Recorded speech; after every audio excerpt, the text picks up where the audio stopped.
नमस्कार विद्यार्थी मित्रांनो, आज आपण 12व्या प्रकरणामध्ये क्षेत्रफळ हा प्रकार बघणार आहोत. आता क्षेत्रफळ म्हणजे काय, तर एखाद्या वस्तूने किंवा एखाद्या आकृतीने व्यापलेली जागा म्हणजे क्षेत्रफळ होय. त्या आकृतीने किती जागा व्यापली हे सांगणं म्हणजेच त्या आकृतीचं क्षेत्रफळ काढणं होय. आता समजा तुमच्या पुढे आता आयत आहे. आयत ABCD हा आयत आहे. या आयताने किती जागा व्यापली म्हणजेच या आयताचं क्षेत्रफळ काढणं होय. मग आता आपण बघूया की या आयताने किती जागा व्यापलेली आहे. समजा या आयताची एक बाजू ही 5 सेंटीमीटर आहे आणि आयताची ही दुसरी जी बाजू आहे ती 4 सेंटीमीटर आहे असं आपण मानून घेऊया. मग ही जी बाजू आहे AD, length AD is equal to 5 centimetre आणि लेंथ BC ही पण किती असेल 5 सेंटीमीटर, कारण आयताच्या समोरासमोरील बाजू या समान मापाच्या असतात. त्याच पद्धतीने लेंथ AB ही 4 सेंटीमीटर म्हणून लेंथ CD ही पण किती असेल तर 4 सेंटीमीटर असेल.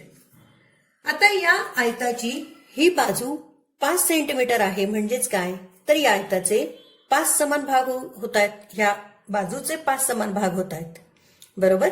आणि ही बाजू 4 सेंटीमीटर आहे म्हणजे या बाजूचे 4 समान भाग होत आहेत. मग आपण आता काय करूया की हे समान भाग जोडून बघूया. या पद्धतीने हे समान भाग जर मी जोडले, 5 समान भाग झालेत. याच पद्धतीने हे आडवे भागही आपण जोडून बघूया.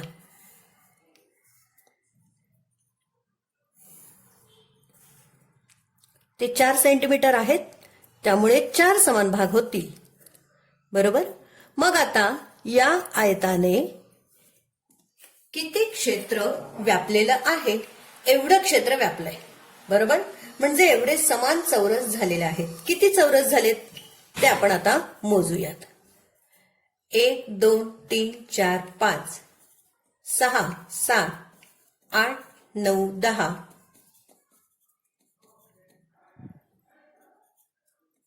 16 17 18 आणि 19 आणि 20.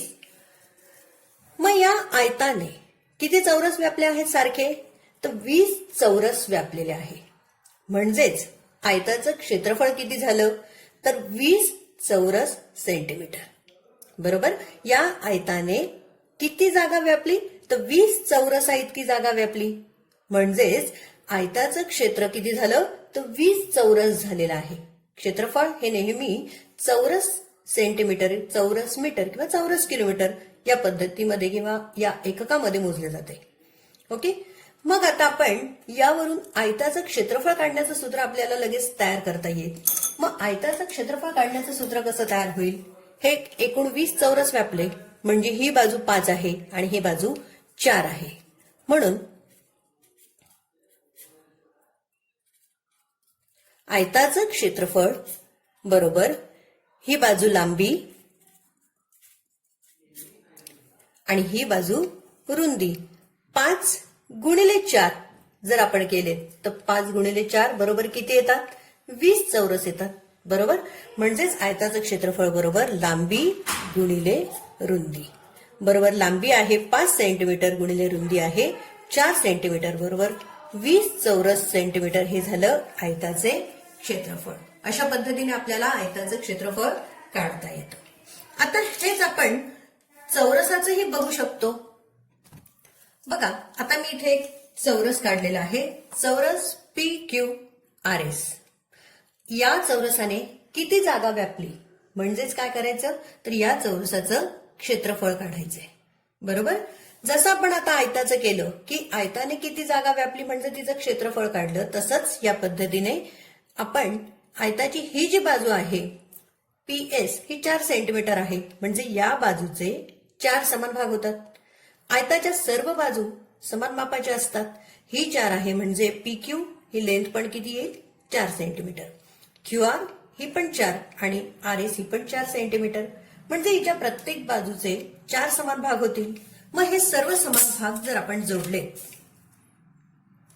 तर किती चौरस तयार होतील हे आपल्याला काढता येईल आणि त्यावरून आपल्याला आयताने किती चौरस व्यापले आहेत, सॉरी, या चौरसाने PQRS या चौरसाने किती चौरस व्यापलेले आहेत किंवा किती क्षेत्र व्यापलं आहे हे आपल्याला लगेचच कळेल. बघा, या ठिकाणी 4 समान भाग झालेत. इकडे पण 4 समान याच पद्धतीने भाग होत आहेत.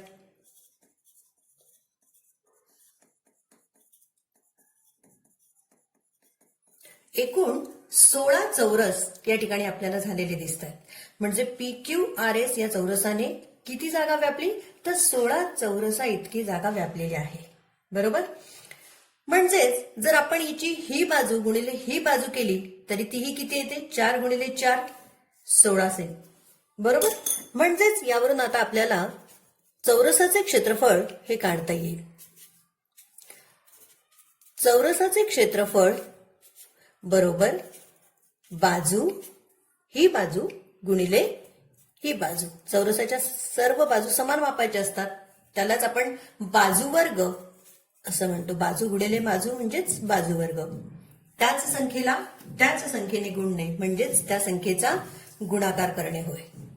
बरोबर बाजू आहे 4 गुणिले 4 बरोबर 16 चौरस सेंटीमीटर. हे झालं चौरस PQRS याचं क्षेत्रफळ. बरोबर. म्हणजे आपल्याला या आकृतीने जेवढी जागा व्यापली तेवढं तिचं क्षेत्रफळ. आयताने एवढे 20 चौरस व्यापले म्हणजे 20 चौरस सेंटीमीटर हे आयताचं क्षेत्रफळ झालं. या चौरसाने 16 चौरस व्यापलेत म्हणजे 16 चौरस सेंटीमीटर हे चौरसाचं क्षेत्रफळ झालं. यावरून आपण सूत्र तयार केलं की आयताचं क्षेत्रफळ म्हणजे लांबी गुणिले रुंदी आणि चौरसाचे क्षेत्रफळ म्हणजे बाजू गुणिले बाजू. ओके. आता या सूत्रांवरून आपल्याला काही उदाहरणं सोडवायची आहेत. बघा, उदाहरण आहे, एका चौरसाची बाजू ही 12 सेंटीमीटर असेल तर त्या चौरसाचे क्षेत्रफळ काढा. आता आपल्यापुढे एक चौरस दिलाय, चौरस ABCD. त्याची बाजू किती आहे, 12 सेंटीमीटर. आता वरच्या उदाहरणात दिल्याप्रमाणे आपल्याला माहिती आहे की चौरसाचे क्षेत्रफळ काढण्याचं सूत्र काय आहे. चौरसाचे क्षेत्रफळ बरोबर बाजू गुणिले बाजू. आता या दिलेल्या चौरसाची बाजू किती आहे, तर 12 सेंटीमीटर. म्हणून 12 गुणिले 12. 12 गुणिले 12 म्हणजेच काय, तर 12चा वर्ग.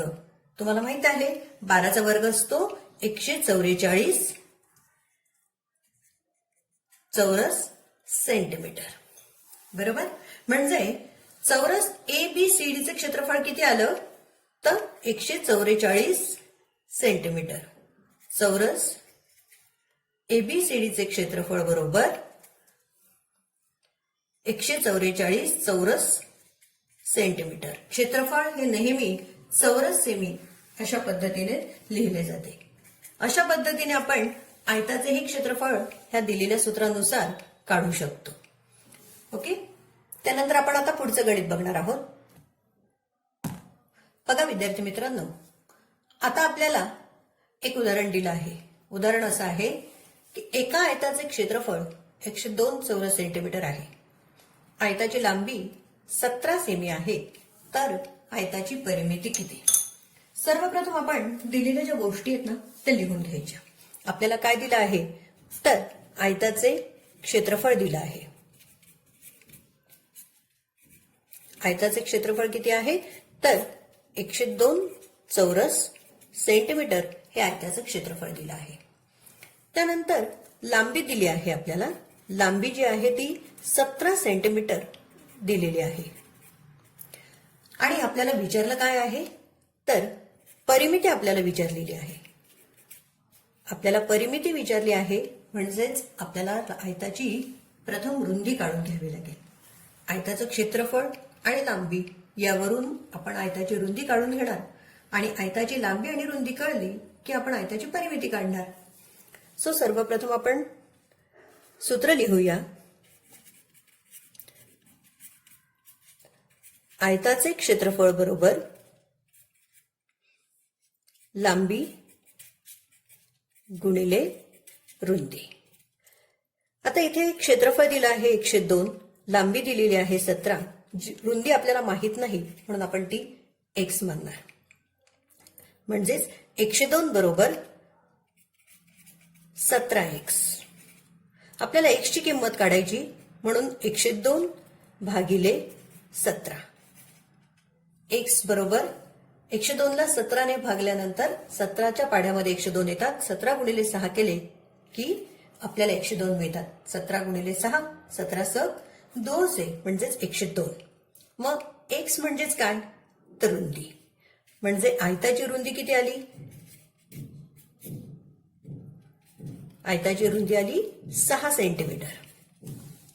आयताची रुंदी मिळाली आणि आयताची लांबी आता आपल्याला माहित आहे. यावरून आपण आयताची परिमिती काढू शकतो. आयताची परिमिती जी आपण मागच्या व्हिडिओमध्ये बघितली. आयताची परिमिती बरोबर 2 लांबी अधिक 2 रुंदी. बरोबर. 2 गुणिले लांबी आहे 17 अधिक 2 गुणिले रुंदी आता आपण काढली 6 सेंटीमीटर. 17 गुणिले 2 34 अधिक 6 गुणिले 2 12 बरोबर 3 ने 4 46 सेंटीमीटर ही आली आयताची परिमिती. मग आपण आता इथे लिहिणार आयताची परिमिती बरोबर 46 सेंटीमीटर. बघा मुलांना आपण काय केलं? आपण दिलेल्या गोष्टी प्रथम लिहून घेतल्या. क्षेत्रफळ दिलं आणि लांबी दिलेली होती आणि परिमिती विचारली होती म्हणजे साहजिक आपल्याला रुंदी काढणं आलं. मग आपण सूत्र लिहिलं आयताचे क्षेत्रफळ बरोबर लांबी गुणिले रुंदी. दिलेल्या गोष्टींवर मध्ये आपण किमती टाकल्या म्हणजे सूत्रामध्ये किमती टाकल्या. क्षेत्रफळ आहे 102, लांबी आहे 17, रुंदी नाही म्हणून आपण x मानली. 102 बरोबर 17x म्हणून आपण x ची किंमत काढली. x बरोबर 6 म्हणजेच रुंदी आली 6 सेंटीमीटर. आपल्याला परिमिती विचारली म्हणून आपण सूत्र टाकलं. परिमितीचं सूत्र आहे 2 लांबी अधिक 2 रुंदी. सूत्रात किमती घातल्या 2 गुणिले 17 अधिक 2 गुणिले 6. 17 दुने 34 आणि 6 दुने 12. 34 अधिक 12 46 म्हणजेच आयताची परिमिती बरोबर 46 सेंटीमीटर. पुढचं आणखी एक उदाहरण आहे. एका चौरसाची बाजू तिप्पट केल्यास त्याचे क्षेत्रफळ मूळ चौरसाच्या क्षेत्रफळाच्या किती पट होईल असा प्रश्न आहे. आता मी इथे 2 चौरस काढून घेतलेत. चौरस एबीसीडी आणि चौरस पीक्यूआरएस. चौरस एबीसीडी ची जी बाजू आहे ती आहे 5 सेंटीमीटर आणि चौरस पीक्यूआरएस ची बाजू आहे ही तिप्पट केली मी 5×15 सेंटीमीटर. कारण इथे काय म्हटलंय चौरसाची बाजू तिप्पट केल्यास त्याचे क्षेत्रफळ मूळ चौरसाच्या क्षेत्रफळाच्या किती पट असेल. मग ही बाजू मी तिप्पट केली. ही 5 आहे ही 15 आहे. ओके. मग प्रथम आपण या चौरसाचे क्षेत्रफळ काढून घेऊया. चौरस एबीसीडीचे क्षेत्रफळ बरोबर बाजू गुणिले बाजू.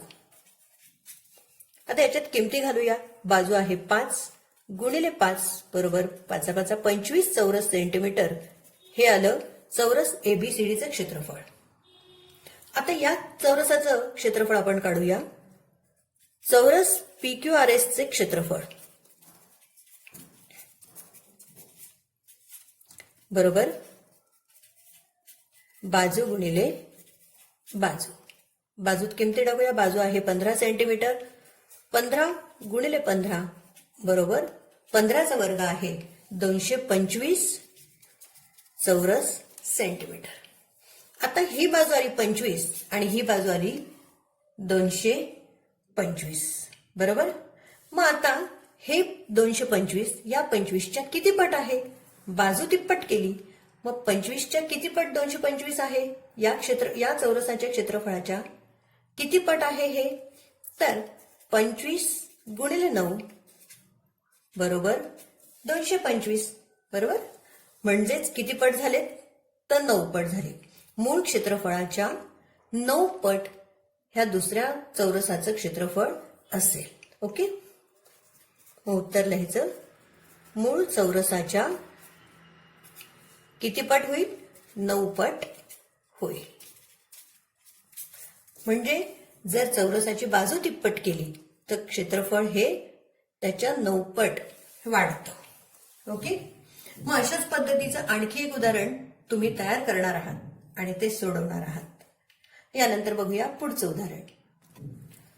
बघा विद्यार्थी मित्रांनो, पुढचं उदाहरण असं आहे जे तुम्हाला पुस्तकामध्ये सोडवून दिलेलं आहे.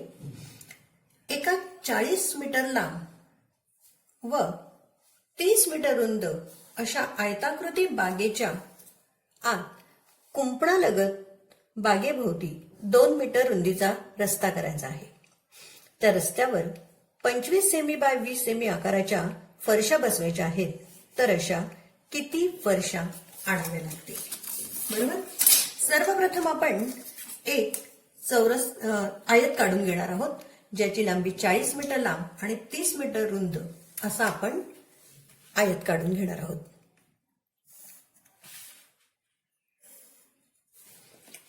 आता हा जो आयत आहे, म्हणजे हे जे एक बाग आहे, आयताकृती ही बागच आहे.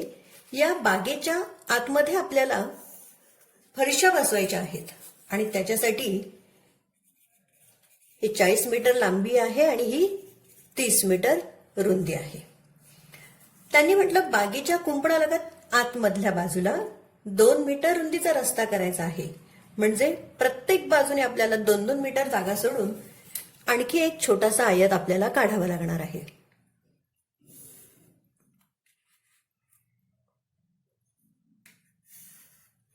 या पद्धतीने आपण बागेच्या आतमध्ये रस्ता तयार करण्यासाठी आता आपण ही जागा दाखवणार आहोत. हा 2 मीटर रुंदीचा या ठिकाणी रस्ता तयार करायचा आहे.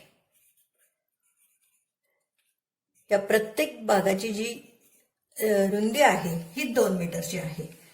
या ठिकाणी 25 बाय 20 सेमी आकाराच्या फरशा बसवायच्या आहेत. म्हणजे हा जो भाग तुम्हाला दिसतो आहे आतला, या भागावर फरशा बसवायच्या आहेत. 40 बाय 30 सेंटीमीटर 30 मीटर अशा पद्धतीची ही बाग आहे. 2 मीटर रुंदीचा रस्ता करायचा आहे. 2 मीटर रुंदीचा रस्ता हा सर्व बाजूनी करायचा, म्हणून आपण प्रत्येक बाजूने 2 मीटर जागा सोडणार आहोत. बरोबर. आता त्यांनी असं म्हटलंय की या जागेत जर फरशा बसवायच्या आहेत तर किती फरशा लागतील?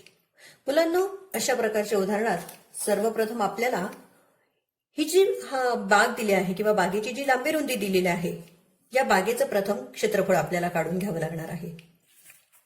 मग बागेचे क्षेत्रफळ बरोबर बागेची लांबी दिली आहे, रुंदी दिली आहे. लांबी आहे 40 आणि रुंदी आहे 30 मीटर.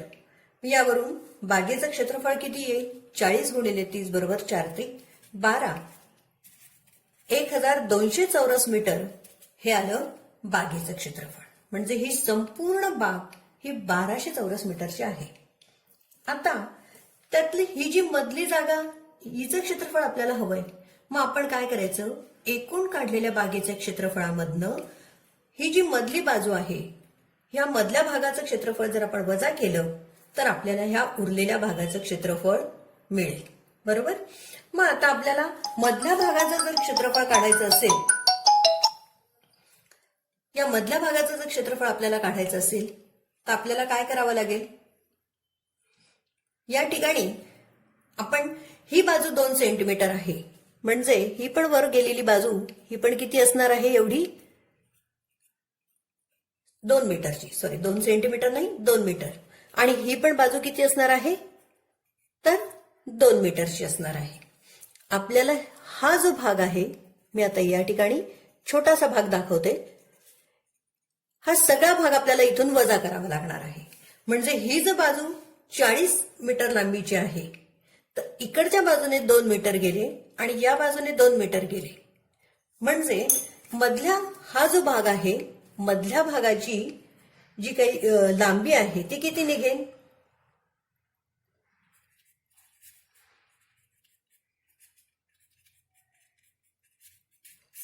मधल्या भागाची लांबी येणार ही 40, या बाजूचे 2 गेले -2, -2, बरोबर किती आलं? 36. ही बाजू आली 36 मीटर. आता याच बाजूची आपण रुंदी पण काढून घेणार, कारण आपल्याला ही पण बाजू बघायची आहे. मग एकूण जी बाजू आहे ही 30 आहे आणि या 30 मीटर मधनं हे 2 मीटर गेलेत आणि हे 2 मीटर गेले. 30 - 2 - 2 बरोबर 26 मीटर. ही फक्त हे मधल्या बाजूची काय आलेली आहे? लांबी आणि रुंदी. म्हणजे या मधल्या बाजूला इथे ही 36 मीटर आणि या ठिकाणी ही 26 मीटर ही मधल्या बाजूची रुंदी आली आहे. मग आपल्याला मधल्या या आयताचं क्षेत्रफळ आपण काय करणार? याच्यातून वजा करणार. आलेल्या मोठ्या क्षेत्रफळामधनं या छोटं क्षेत्रफळ आपण वजा करणार, म्हणजे फरशा बसवण्याचा जो भाग आहे त्याचं क्षेत्रफळ निघेल. मग मधल्या भागाचे क्षेत्रफळ बरोबर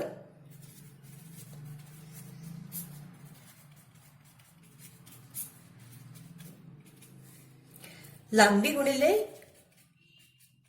रुंदी बरोबर 36 गुणिले 26. आता आपण 36 गुणिले 26 केल्यानंतर तुम्हाला गुणाकार येतो. तो गुणाकार आलेला आहे एकूण 936 चौरस सेंटीमीटर.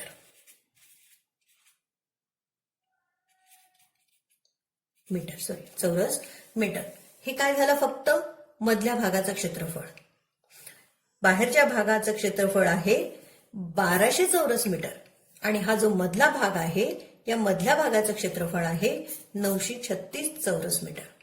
मग आता आपल्याला फरशी बसवण्याच्या भागाचं क्षेत्रफळ काढायचंय. म्हणजे हा जो भाग आहे, जे 2-2 मीटरचा रस्ता करायचा आहे, या भागाचं क्षेत्रफळ काढायचं असेल तर या भागाच्या क्षेत्रफळामधनं मधल्या भागाचं क्षेत्रफळ वजा करावं लागेल. म्हणजेच फरशी बसवण्याच्या भागाचे क्षेत्रफळ बरोबर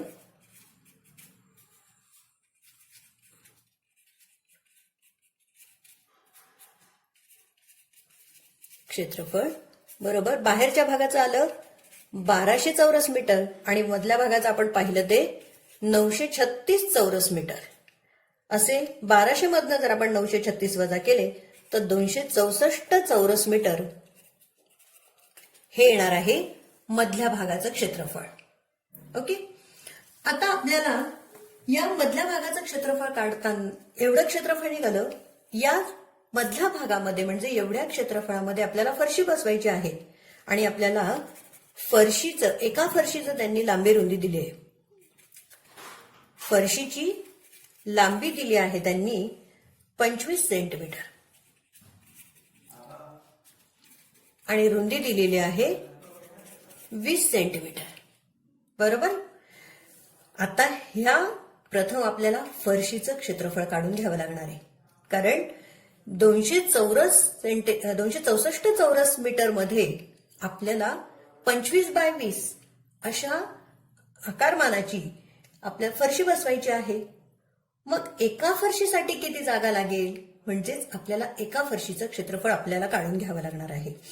आता जी काही आधीच आपल्याला बाजू दिल्या आहेत त्या सगळ्या मीटर मधल्या आहेत, परंतु फरशी ही छोटी आहे आणि ती आपल्याला कशात दिली आहे? सेंटीमीटर मध्ये दिलेली आहे. मग आपल्याला माहित आहे 100 सेंटीमीटर बरोबर 1 मीटर. बरोबर. मग फरशीची लांबी आहे 25 सेंटीमीटर, म्हणजेच ती किती येईल? 25/100 मीटर. आपण या 25 सेंटीमीटरचे काय करून घेतले? मीटर केले. आणि रुंदी ही झाली लांबी आणि रुंदी किती येईल? 20 सेंटीमीटर बरोबर 20/100 मीटर. फरशीची लांबी आहे आता 25/100 मीटर आणि रुंदी आहे 20/100 मीटर. बरोबर. मग आता आपल्याला या ठिकाणी प्रत्येक फरशीचं क्षेत्रफळ काढण्यासाठी 25/100 गुणिले 20/100 म्हणजे आपल्याला प्रत्येक फरशीचं क्षेत्रफळ मिळेल. एका फरशीचं क्षेत्रफळ हे मिळेल. बरोबर. 25 × 25, 25 × 100, 20 × 20, 20 × 5 100 म्हणजे 1/20 चौरस मीटर हे आलं एका फरशीचं क्षेत्रफळ. एका फरशीचे क्षेत्रफळ बरोबर 1/20 चौरस मीटर. आता तुम्हाला ही गोष्ट माहिती आहे की टोटल जेवढ्या भागामध्ये आपल्याला फरशी बसवायची आहे तो भाग आहे 264 चौरस मीटर. या 264 चौरस मीटर मध्ये आपल्याला 1/20 चौरस मीटर मापाची एक फरशी बसवायची आहे. आणि प्रश्न आपल्याला असा विचारला आहे, तर अशा किती फरशा लागतील? बरोबर. मग आता आपल्याला फरशांची संख्या आपण काढून घेऊया. फरशांची संख्या बरोबर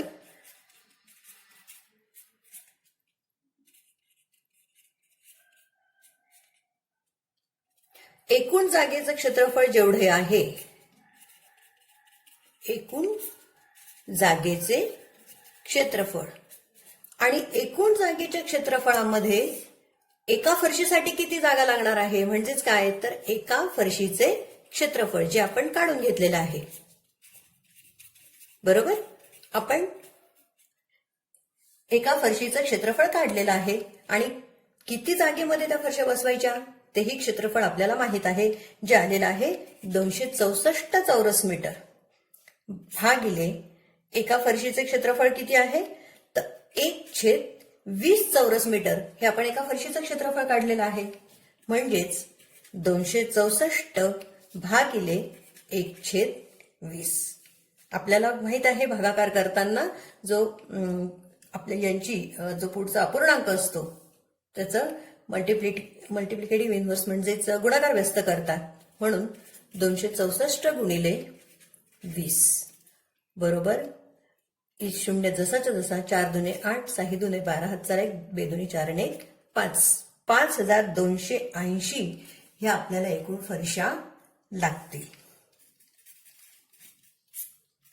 एकूण फरशा 5280 एवढ्या फरशा आपल्याला लागतील. बरोबर. आपण आता परत एकदा सगळं गणित रिवाइज करूया म्हणजे तुमच्या लक्षात येईल. बघा, आपलं उदाहरण होतं की एक बाग दिली आहे, तिची लांबी रुंदी दिली आहे 40 बाय 30 मीटर.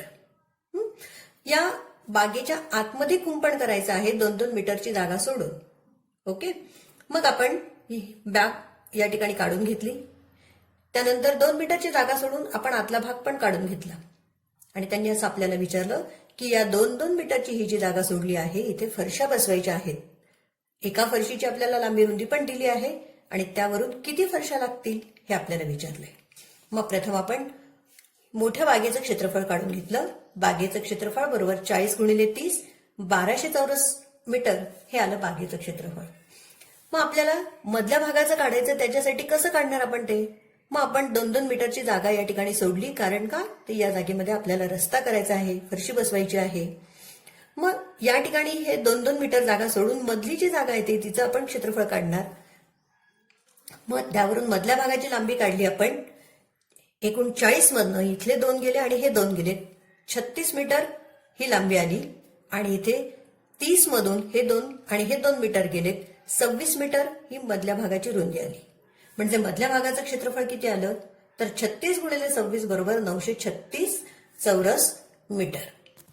त्यानंतर आपण काय केलं, तर फरशीच्या भागाचं क्षेत्रफळ आपल्याला हवं म्हणून एकूण क्षेत्रफळामधनं मधल्या भागाचं क्षेत्रफळ वजा केलं.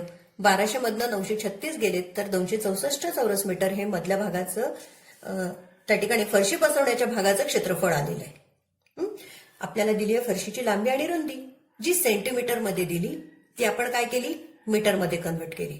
आपल्याला माहिती आहे 100 सेंटीमीटर बरोबर 1 मीटर. लांबी आहे 25 सेंटीमीटर म्हणजेच काय, तर 25/100 मीटर. रुंदी आहे 20 सेंटीमीटर म्हणजेच रुंदी आली 20/100 मीटर. ओके. आणि फरशी बसवण्याच्या भागाचं क्षेत्रफळ आपल्याला काढलेलं आहे 264 चौरस मीटर. म्हणजेच 264 चौरस मीटर मध्ये 1/20 चौरस मीटर एवढं जे फरशीचं क्षेत्रफळ आलेलं आहे, तर अशा 1/20 चौरस मीटरच्या किती फरशा या 264 चौरस मीटर मध्ये बसवाव्या लागतील हे आपल्याला काढायचं आहे. मग आपण काय केलं, पुन्हा सूत्र घातलं. फरशांची संख्या बरोबर काय, तर एकूण जागेचं क्षेत्रफळ भागिले एका फरशीचं क्षेत्रफळ. एकूण जागेचं क्षेत्रफळ जे आहे ते 264 चौरस मीटर आलं. त्याच्यात 1/20 अशा मापाच्या आपल्याला फरशा बसवायच्या, तर त्या किती लागतील हे आपल्याला काढायचंय. म्हणजे 264 भागिले 1/20. आपल्याला भागाकाराचं माहित आहे, भागाकाराची विरुद्ध क्रिया म्हणजे गुणाकार करताना यांची अदलाबदल करावी, उलटापालट करावी लागते. सो 264 गुणिले 20 बरोबर 5280 एकूण फरशा आपल्याला लागतील. समजलं उदाहरण? तर या पद्धतीने एक्झरसाइज मधली सराव संच 45 मधली उदाहरणं तुम्ही सोडवायची आहेत.